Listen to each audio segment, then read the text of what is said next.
Right. I'm actually quite looking forward to this one. I don't know why, but I am. I've not had a chance to do one of these in a long time now. I keep being given the Aries version, which really doesn't please me. So this time, I have an Army R85. The guy has got any amount of money to make it awesome. I think he's got about 600 quid to spend. So that is kind of what I'm going to go with.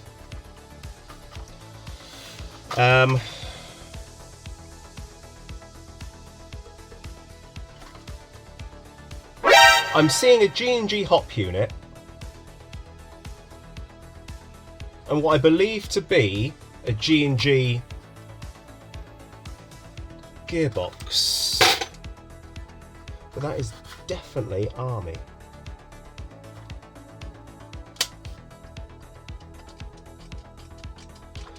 Strange, very strange indeed, very strange.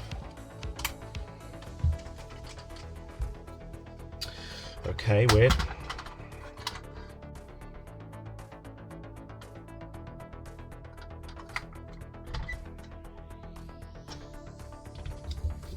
Let's go 9.9 because that's what I'm going to suggest to him anyway.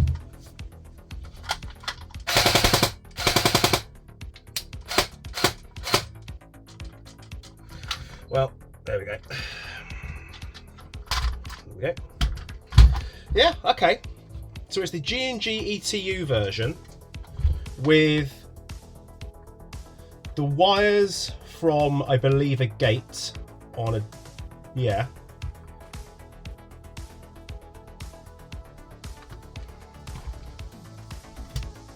Well, there we go. That is quite a mishmash. There you have it. Okay. Should really look at his fucking paperwork, shouldn't I? It's probably the smart thing to do. You there.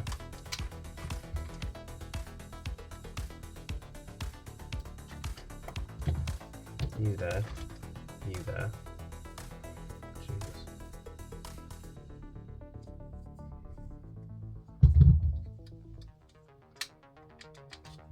Aftermarket gears that aren't shimmed, I think.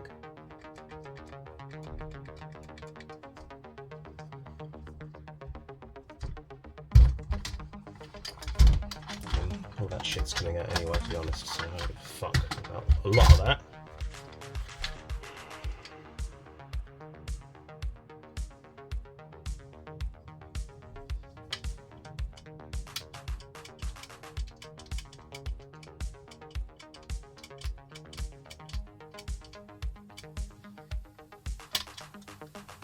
I mean, the safety is not quite right. That's again something I can fix. Is it G&G? It might be G&G.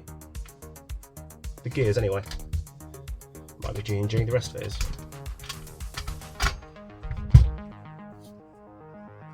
Aftermarket bushings.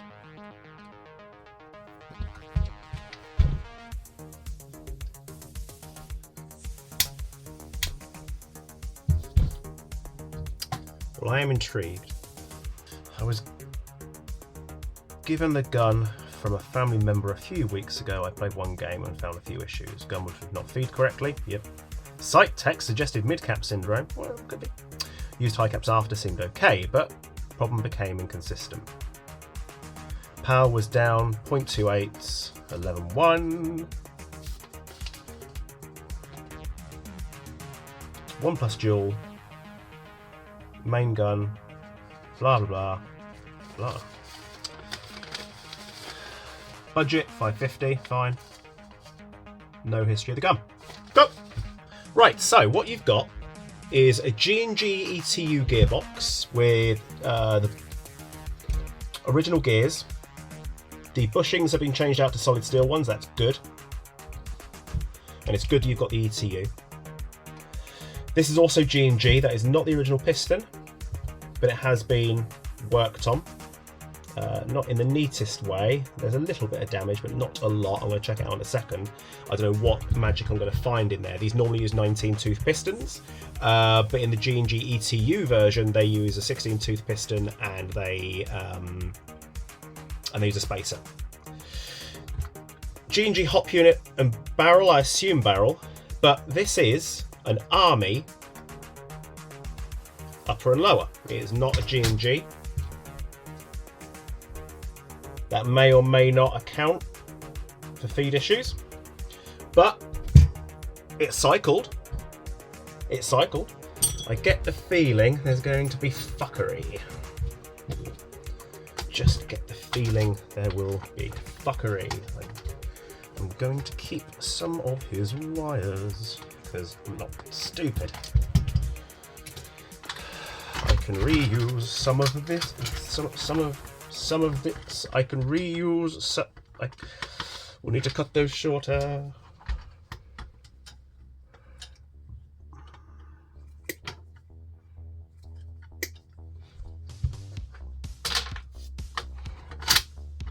Fucker. Couple different screws. It's not the end of the world.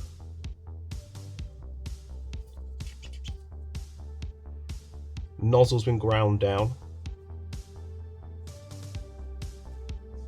Not terribly. Just because I'm saying it doesn't mean that it's necessarily a problem. Potentially gearbox radiused. I do not recall if these are radiused from the factory or not.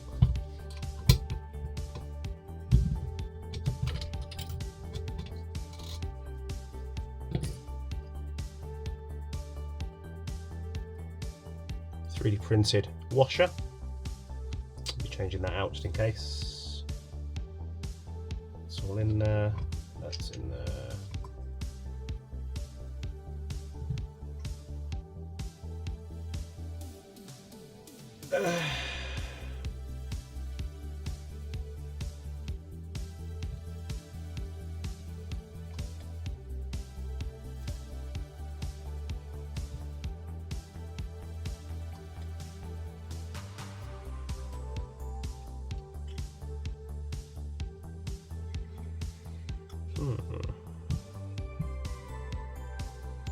Standard tappet plate, standard cylinder head with a different O-ring, standard tappet spring, standard bearing spring guide. The nozzle has been filed down a small amount. It's not done terribly. It's not done terribly, but it is a little bit pointless. Original cylinder and then SHS piston. Not the worst job I've ever seen, but obviously you can see where the teeth are all banged up, and it is the type of the spacer. That's that. I have one of these in. And I've got the sneezes, bless you. Yeah, I can see the amount of glue in it. That is glued in. He's also drilled loads of holes in this. For a long barreled gun, you don't want to drill holes and shit. So, that entire rack is super glued in. The screw is super glued in. Everything about this is super glued in. There's denting to the side here. And I'm going to assume, yeah, on this side as well. That means it's been put in a vise. It happens, you know, but I'm never getting that out. So I'm going to have to angle. I need that spacer. I do have 19-tooth pistons though, so I might try and see if I use a 19-tooth piston. If I can't, I will have to angle grind this and this so that I can get to that spacer. You can use a separate piston head as a spacer. There's no reason why you can't. It's just a spacer. It's not doing anything, but I'd rather not take that route. Yes, you heard me correctly. You can use a spare piston head as the spacer. It's the same fucking length. That said,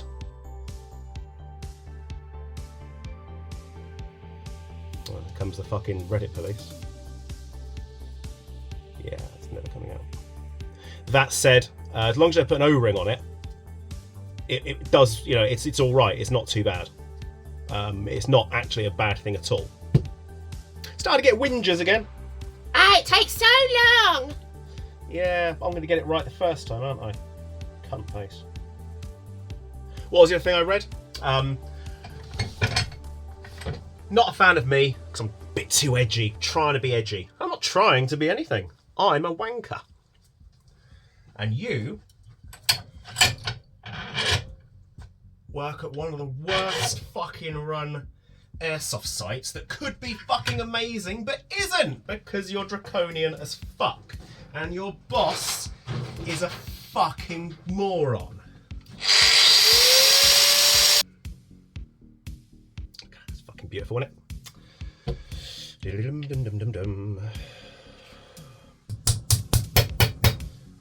Because I don't have any 19 tooth pistons that I trust.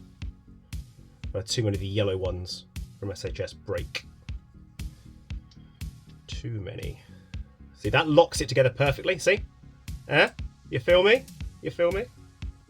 If only it was longer, eh? I know. Story of my sex tape. I'm not going to thread lock this yet. This is all preliminary. Don't know why you'd go through so much fucking effort to change out the gearbox, do the work to the piston and everything, and then just not shim the gears and keep the original ETU. It doesn't make any sense. It is fucking stupid, in fact. For science. For England, James? For Frodo. No, for science. It's not the worst thing I've ever seen. You know, there's no shimming on the gears and whatnot. It's definitely not the worst thing I've ever seen. It's just a lot of pointless stuff when the main problems haven't been fixed. You know, changing out the solid bushings from the fake brass bronzy ones that are in there. Yep, I definitely do that. But surely shim the gears. And then the piston and whatever else is, yeah, it's not a terrible way of doing it. It's just not the way I do it, and I'd do it better if I did it that way. Oh no! I haven't got a lot of feeling in my fingers, but as you may know by now, did that grab my skin? It didn't. I think fuck for that. That was only marginally scary. What a fucking pillock. I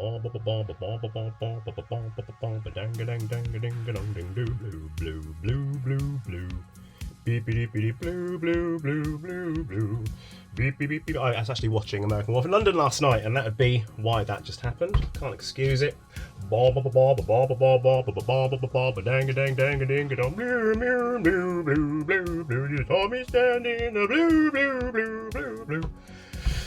Fucking amazing film. Cuntish director. But fortunately, it hasn't ruined my love for that film.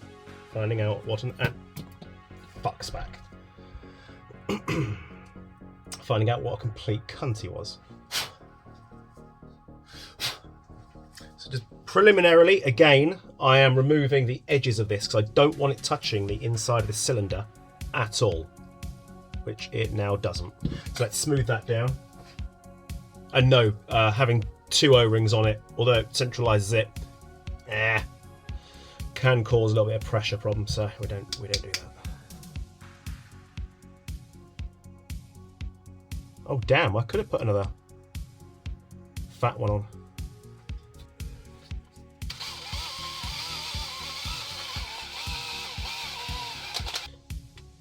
The vent, where is the vent? The vent is there. And we're just trying to get it past the vent.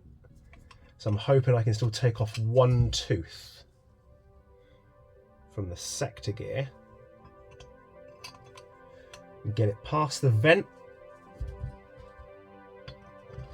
without the other lip touching. You can, look at that. Look at that. Like it were made for job. Like it were made for job. Mate. Look at that. Oh, it's beautiful. Absolutely beautiful. And then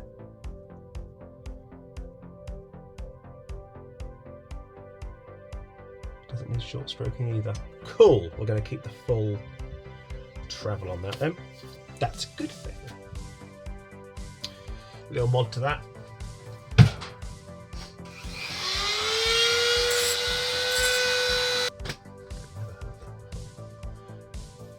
Right, that is smooth as fucking butter now. That's good. Let me get all this fucking brass off me. Change out that O-ring. I can fuck off.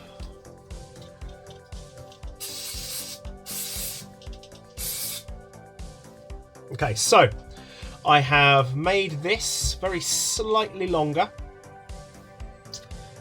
because I've had to use a second piston head to create that spacer, basically. Then remove one of the, imagine you've got another one of these right there. I've removed the rear lip so they can't touch the inside of the gearbox casing. I've got an M110 spring there currently. I've had to change out your spring guide because your old one would bounce up and down, but this is a takeout spring guide, it won't cost you anything. New nozzle. Polished out the inside of the cylinder and whatever else. Modified tappet plate. Normally in any AEG I like to use 200% tappet plate springs, but it's just not possible with this system. But that is now your top half. So hopefully that'll be good. Also at the back here, there's no screw hole. There's a tiny screw hole. It's no good. I actually had to get a big screw in there and lock it to the back of the gearbox, otherwise it can bounce up and down and cause boing, boing, boing, boing, and it can jam up the gears and whatever. All right. No, I'm not going to short stroke one, am I? I'm talking shit. Talking shit. Sounds like me. I had my little magnet covered in fucking shims. Where is my little magnet covered in fucking shims? I need the little magnet covered in shims. I'll put it somewhere because my fucking penis.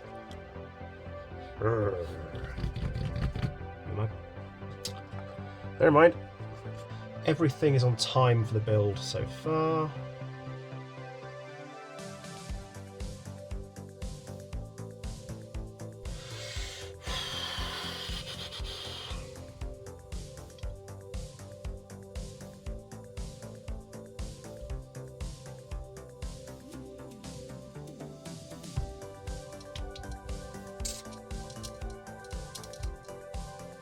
Can't use them. Fucking ridiculous.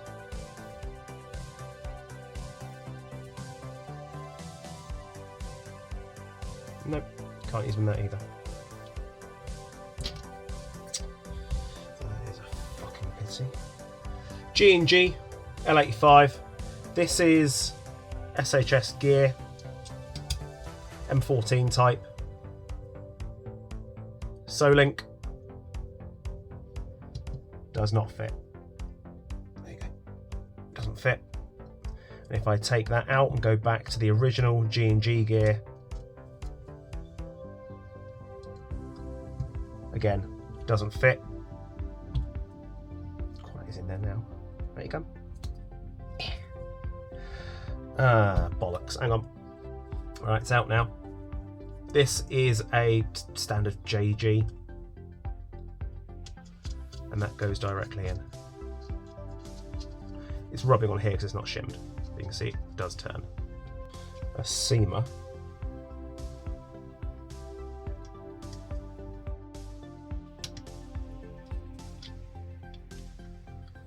No, nowhere near. Nowhere near. Alright, for science, I'll wreck a gear. I'll wreck a gear for science. Who cares, right? Who cares? I'll wreck a gear for science. For science. Just buzzed it down. Just throw it in the drill. Put the grinder to it. Nope. Unfortunately not. No, I don't. It's in the gun now. Now, if you go onto Solink's website, they do actually state that there are different bevels that they do in rotary that are for the difference between different spur gears. So we've definitely got to have a smaller one. So I'm gonna see if they've got anything that is closer to the correct size, because that's gonna mean I can't fucking use my M14s either. Look how close that is. That is really fucking close on there.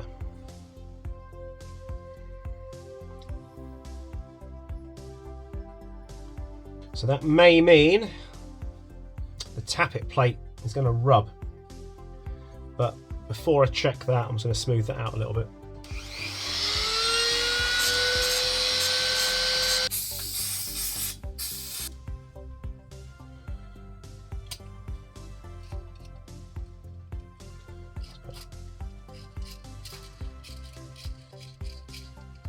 Don't really want to go down that low. It should be alright. Right, clean it all out and grease.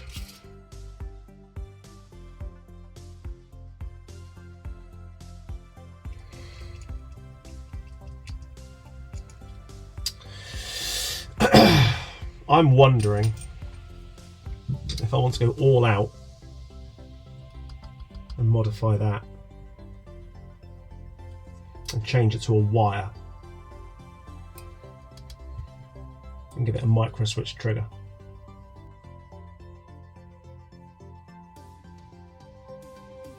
Highly debating.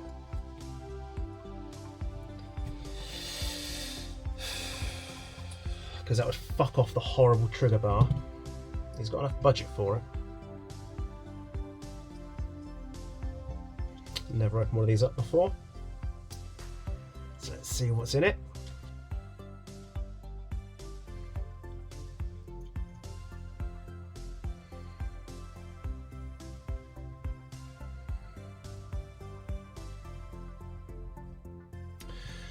That is all it is.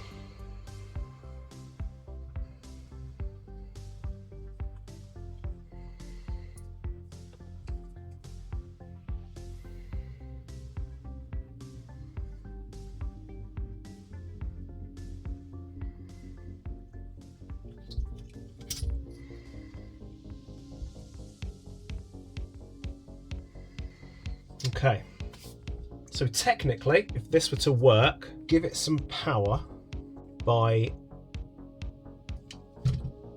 literally hot wiring those together. Bang! And see if the motor spins. If it does, it works.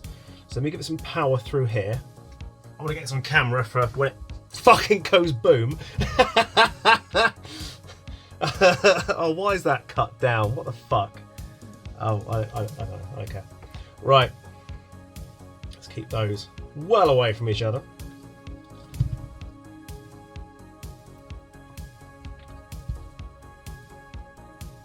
Yes, yes, yes!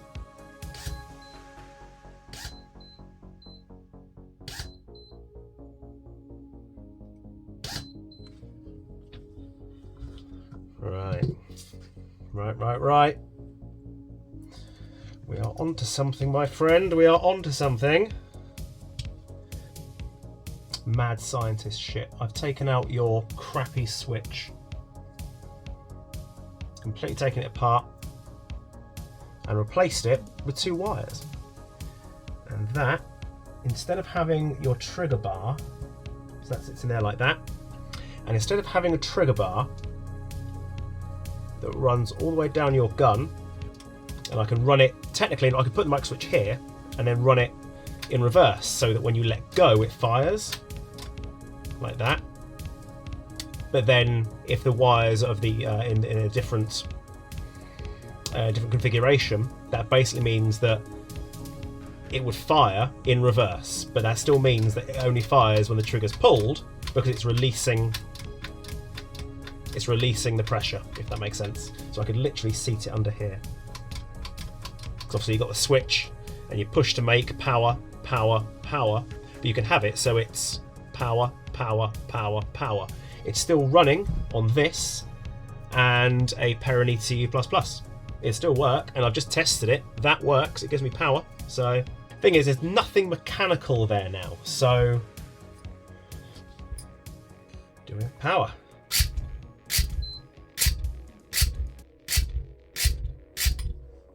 So that's full auto, isn't it?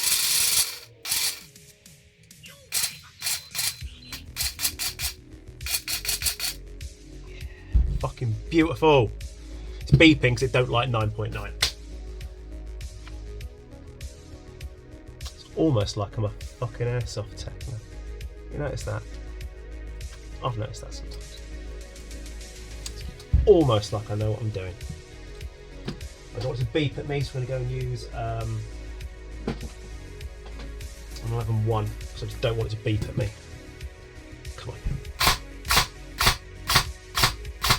That's how it's done. When I was at school,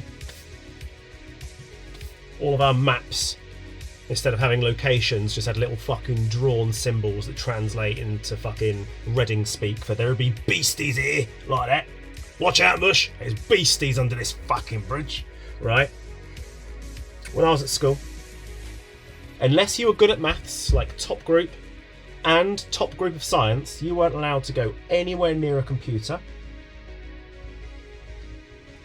And you also were not allowed to do anything that was like technology related like this. And if you signed up in like years 10 and 11, you choose the subjects you want to do. If you tried to do one of these things, you weren't allowed. They were like, nope, you are not allowed. You are banished from doing these things. You're not allowed. Fuck you. And I wasn't given the time of day. Another reason why I believe that school is bullshit, because I learnt to spell properly and read properly once I left school. My adding up has always been fucking abysmal, and I cannot use computers, and I've said that 1,000 times. I'm basically fucking magnetic. But if I can see it and put my hands on it, I can fucking do it. And I think that is going to mean a lot to quite a few fucking people. When schools don't give you the time of day. Again, the motor is definitely coming out.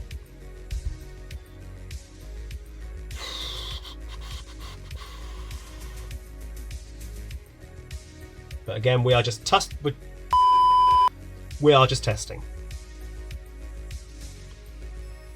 There's my beep. Let's do some programming. So,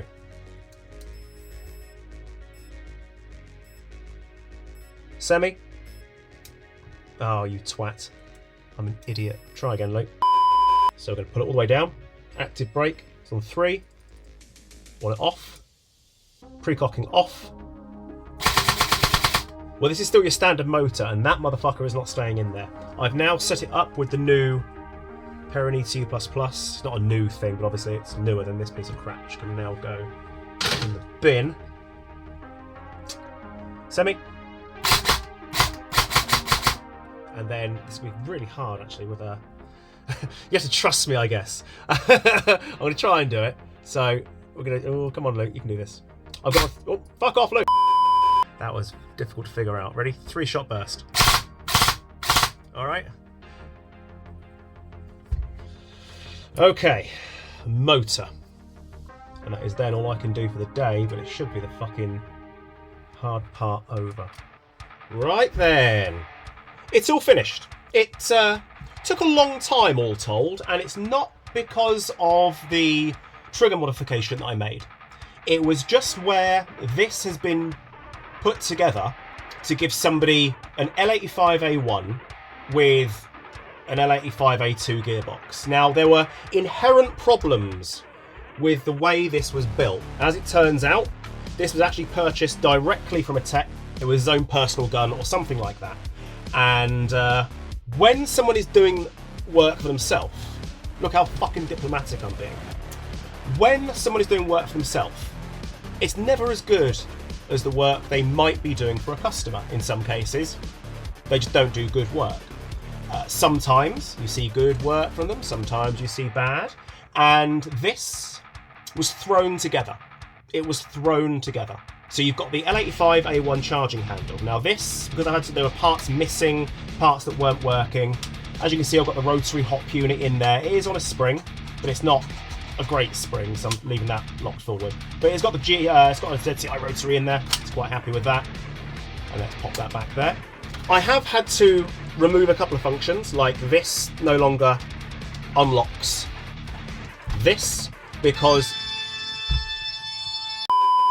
now that I've run away to answer my fucking doorbell, I've completely forgotten what the fuck I'd said. So, never mind. What was wrong? Well, let's go with what was right. There were some things that weren't too bad. The piston, manually modified, taking one tooth off of here. It's still got the G&G spacer, that's fine. But we are left with 1, 2, 3, 4, 5, 6, 7, 8, 9, 10, 11, 12, 13, 14 teeth. Now you can see where there was an attempt, you can see on back of here, that has been ground away at that angle. I have no idea why you'd grind it at that angle. If anything, you'd want to bring it down this way. That serves no purpose. Teeth are manually removed. Yeah, okay, it's not a terrible job. But you can see where it's been biting and grinding because it still wasn't right. And you can see as well where there's marks from a bench vise in the piston head. Look at that. And it's on perfect both sides. In fact, you might be able to see the dimples there, look. These holes have been bored out manually. Serves no purpose. Just wasn't done great. Wasn't done great. Manually drilled holes, again, it's a big fucking cylinder and a long barrel. You don't want a lightweight piston, you want to make it heavier. So that doesn't make any sense. Rack is completely super glued in. What's the point when you've, not done that properly? And the screw inside there is super glued in as well. That is now just fit for the bin. It wasn't quite right. It was nearly right, it wasn't quite right. And yeah, that's just that. The gears, one taken off the release side. It's quite a long barrel. It's quite a long barrel in this. I might have taken off one tooth, but I'd have probably gone from the pickup side. This came to me because, like I said, low powered misfeeding. It's going to get both those issues if that isn't correct. And you'd probably want a sector delayer if you're going to take it off this side. You can see as well the teeth are got the usual wear in here. That is not done badly whatsoever, but he has clipped a chunk out of that tooth. So that is now also fit for the bin. Brass horrible bushings that G&G used were taken out, and there are some decent steel ones in there. That's good. Pointless if you're not going to shim the gearbox. Absolutely pointless. Why did you bother? Just what's the point? The nozzle being filed down at the front, I think I've already binned that, to be honest. Nope, there it is. Again, very neat job done on that. Very neat job. It's taken away about 0.1 of a mil. I've got no idea why you do that. 0.1 of a mil is, not going to fix issues with feeding if you've not short stroked in the correct way and, not used the right things. So that's no good. That, again, fit for the bin. Who knows? In a barrel, fucking hilarious for two reasons. The first reason is it's bent. It's literally like that, okay? You can't quite see it, but when you roll it, you can see each end lifting up, right? Also, the sellotape. I understand why. Now what I've done is I have just cut a groove around the barrel about here and put an O-ring in there. But there's no amount of tape that's going to fix this barrel from moving. And the reason is that it's conical inside here at a very, very slight taper. So as you get to this end, you've got absolutely bollock loads of room, loads of it. But at this end, it's very tight.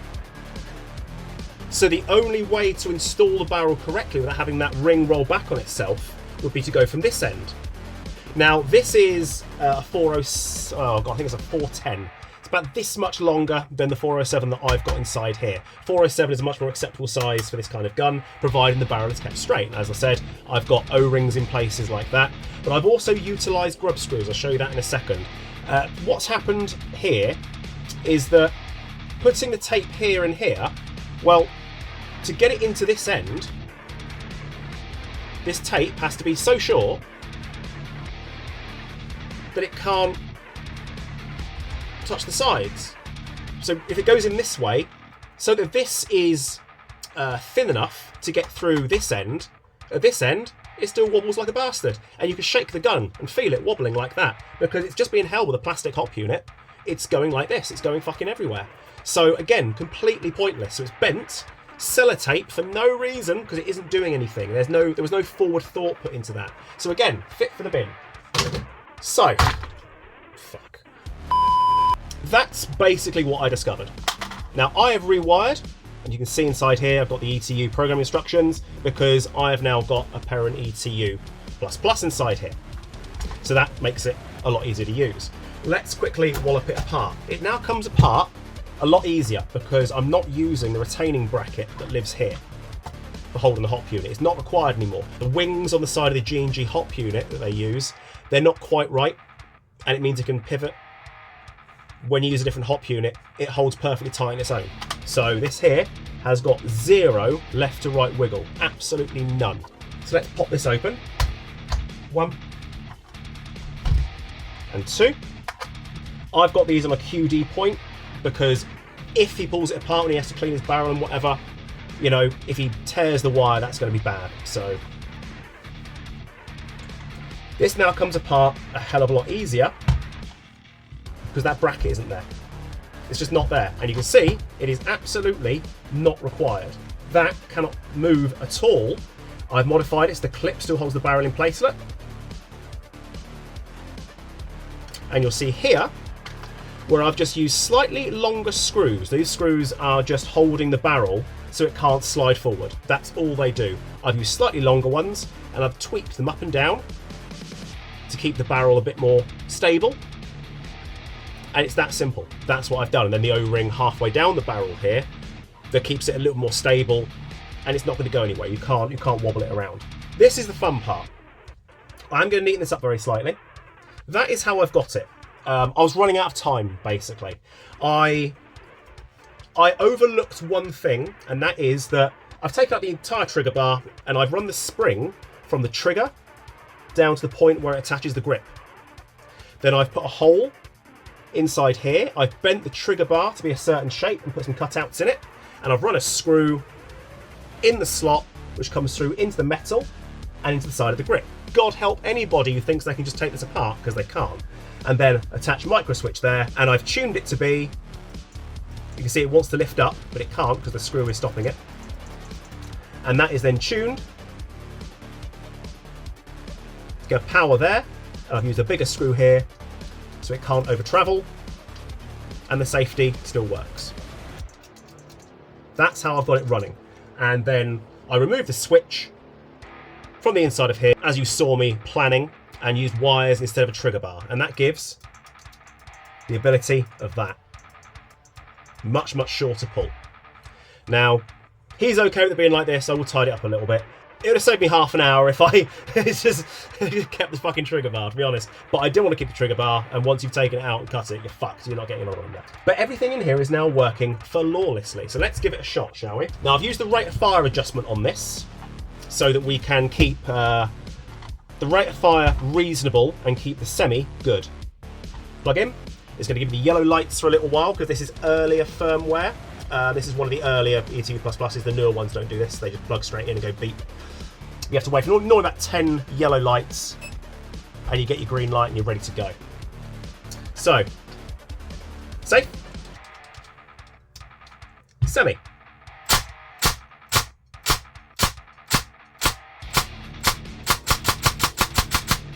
cannot say better than that, can you? And then full auto. I've got it running at that kind of rate of fire because that is all you need. He wants to put it on burst fire, so we're going to do that. This is more for him than anybody else because he's like, huh? Full, and then go semi-full, semi-full. Full auto. So we're going to go safe, semi, 2, 3, 5. No active brake, no pre-cocking, binary, rate of fire reduced by 3,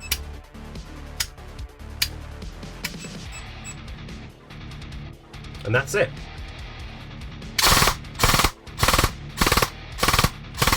And that basically covers that. Let's unplug. Putting it back together, exactly the same as last time. But without that stupid bracket in, it's so much easier. So that goes in there. We make sure we don't trap any wires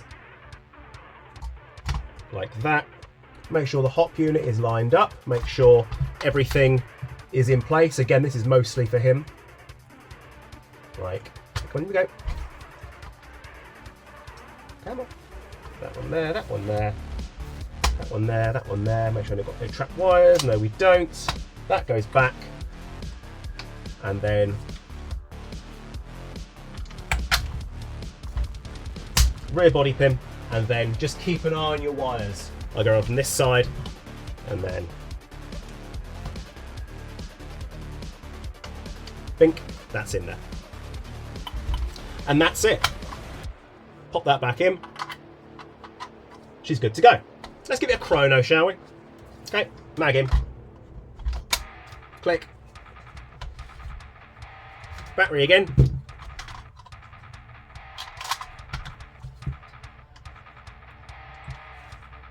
You can see the light.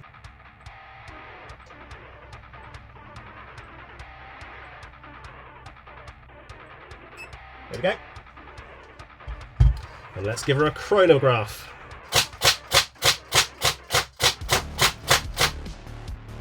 .92 joule. I'm happy with that. I'm happy with that, actually. Yeah. I'm very pleased. This has come out.